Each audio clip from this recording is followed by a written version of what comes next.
Yo, this is Borgore and welcome to beatMashers. Decisions, but I want it all, so I get it all.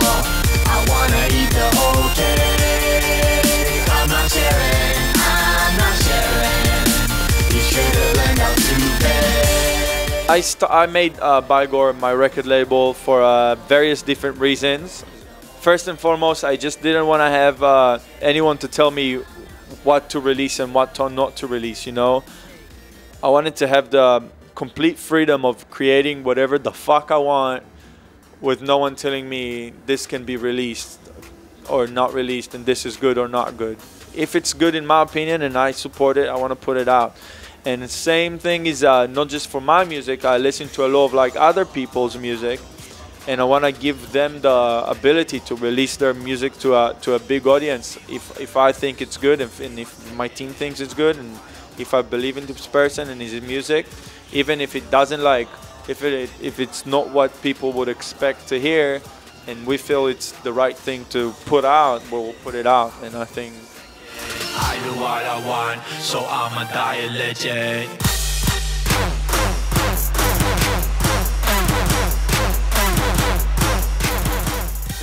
Gore step is a term that I used like 4 years ago when dubstep wasn't really big, and most of it was like more chilled, relaxed like dubstep music. And then a couple of producers came with a new sound, like Flux Pavilion and Datsik and myself, and we were very unique, each to his own. And I called my type of dubstep, the colors that I brought into it, I called it Gore step.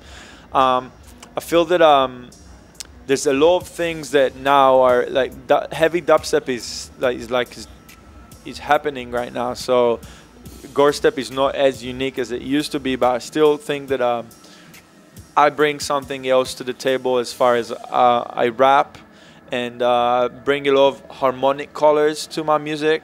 And I have my it's a very signature type of sound. So I guess that's Gore step. My influences, they vary. They're not just electronic.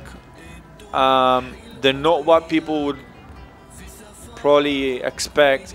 I mean, I listen to a lot of, before I wrote Decision, for example, I used to listen to Bach for like 2 months, just Bach, nothing else. And this after that I wrote Decisions.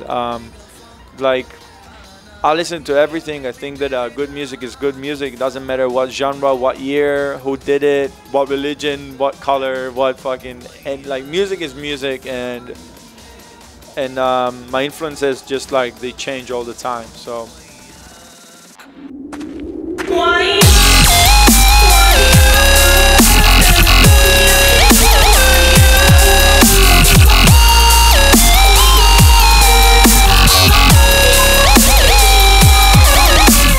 I think that right now I'm not in a point in my career that I want to sit down and write an album. I feel like I experiment with a lot of different things. Like right now on my computer, I work on a couple of big room house songs, a couple of dubstep songs, trap. Like, you know, I work on all these different things, and I kind of just want to release instead of like holding it and fucking waiting for 4 months. And like, I don't want to, if I sit down and write an album, I don't want to write an album that is just like a bunch of singles together with no concept, with no idea behind it. You know, I want an album to be an album. It feels like lately a lot of people will put out an album that is just like 2-3 singles that are big hits, and then just like 11 more tracks that are just like linked, you know, just to call it an album. It's, I don't know, it's not the one. It's like, for me, an album is listening to Sleep Not Wait and Bleed or Back to Black, Amy Winehouse. That like every song is you know, it's just like you listen to the whole album. You don't just like buy the album to get 1 song or 2 songs, and I don't want to do one of them.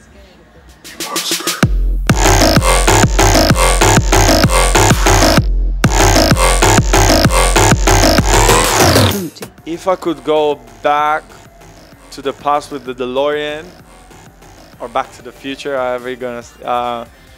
I'd probably go back to meet Ella Fitzgerald and Frank Sinatra, so back to like 30s, 40s. But I wouldn't like to stay there. I would like just to like go there with a recorder, record them, and go back to our times. You know, I wouldn't like to stay in the past. I prefer to be the future. Yo, beatMashers, this is Borgore. It was an amazing interview. Have a lovely day. Every day's my birthday, 'cause bitches love cake.